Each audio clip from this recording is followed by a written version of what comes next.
शिफा ने तो कभी ख्वाबों और ख्यालों में भी नहीं सोचा था कि शाजिर की दुश्मनी इसको इतना ही घाटे का सौदा दे देने वाली है। शाजिर ने अब शिफा के बच्चे को तो मार दिया है डॉक्टर को पैसे देकर, और डॉक्टर को ये भी कहा था कि कोई भी सबूत नहीं छोड़ना। अलबत्ता शिफा को बस यही बताना है कि बच्चा स्ट्रेस की वजह से मर गया है, लेकिन इनमें से किसी को भी नहीं पता कि पीछे इसके शाजिर ही मुलव्वस है। शाजिर ने पैसे देकर डॉक्टर को शिफा का बच्चा भी मरवा दिया है, और बेचारी शिफा से अब माज बहुत ज़्यादा नाराज़ हो गया है। माज अपने बच्चे का कातिल किसी और को नहीं बल्कि शिफा को समझता है।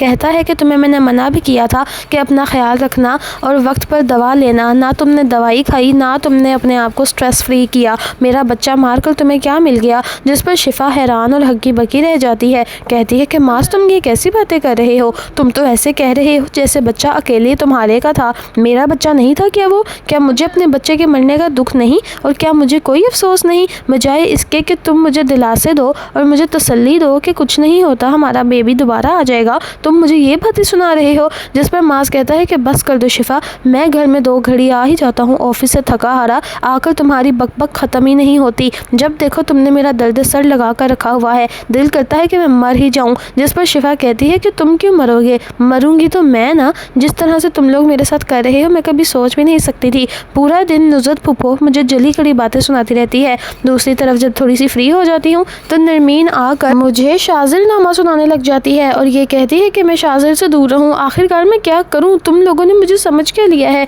जिस पर माज कहता है कि अच्छा, अगर तुम्हें हम सब लोग इतने ही जहर लग रहे हैं ना तो जाओ तुम फिर अपने भाई के घर चली जाओ, देखता हूँ ना वो किस तरह से तुम्हें रखेगा। अरे तुम्हारा भाई और भाभी तो तुम्हें 2 दिन बर्दाश्त नहीं कर सकते, वो तो हम लोगों का एहसान है जो मैंने तुम्हें इतना खुश रखा हुआ है। जिस पर एकदम से शिफा हक्की बक्की हो जाती है। कहती है कि तुम मुझे क्यों आज इतने पुराने ताने दे रहे हो? दरअसल अब ये शिफा बातें सुन तो लेती है, लेकिन दूसरी तरफ शाजिर अब इसको कॉल कर देता है। कहता है कि बहुत अफसोस हुआ, आपका होने वाला बच्चा मर गया है। जिस पर एकदम से वो हैरान रह जाती है। कहती है कि तुम्हें ये बात किसने बताई है?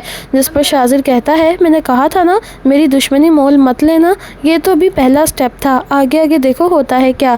तुमसे तो अभी तुम्हारा बच्चा मैंने छीना है जो कि तुम्हारे दिल के बहुत करीब था, अब तो देखना मैं माज को भी छीन लूँगा, तुम्हारी खुशियों को भी छीन लूँगा, और शिफा तुम खुद मेरे पास दौड़ी दौड़ी आओगी, लेकिन तब मैं तुम्हें नहीं अपनाऊंगा क्योंकि अभी तक तुमने शाजिर सुल्तान की मोहब्बत देखी है, तुम नफ़रत बर्दाश्त कर ही नहीं सकती। जिस तरह से तुम्हें मेरी मोहब्बत बर्दाश्त नहीं हो रही थी ना, ठीक उसी तरह से। जिस पर यह कहकर वो फ़ोन बंद कर देता है। शिफा बेचारी बहुत ज़्यादा घबरा जाती है कि ये शाजिर पता नहीं कहाँ से इसके गले पड़ गया है।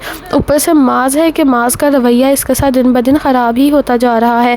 यानी कि दोस्तों ये थी तपिश ड्रामा सीरियल की प्रिडिक्शन एंड रिव्यू, जिसमें मैंने आपको नेक्स्ट एपिसोड की प्रिडिक्शन बताई है। हो सकता है कि ड्रामा स्टोरी थोड़ी डिफरेंट भी हो जाए, लेकिन ज़्यादातर हमारी स्टोरीज़ बिल्कुल सेम होती हैं। मैंने तो आपको डे 1 पर ही बता दिया था कि शाजिर इसका बच्चे को मार देगा, और देखिए यही हुआ। शाजिर ने वाकई ही डॉक्टर को पैसे देकर इसके बच्चे को मार दिया, जिसमें हमारी प्रिडिक्शन 100% ठीक गई है। नेक्स्ट एपिसोड की प्रिडिक्शन के लिए हमें सब्सक्राइब करें।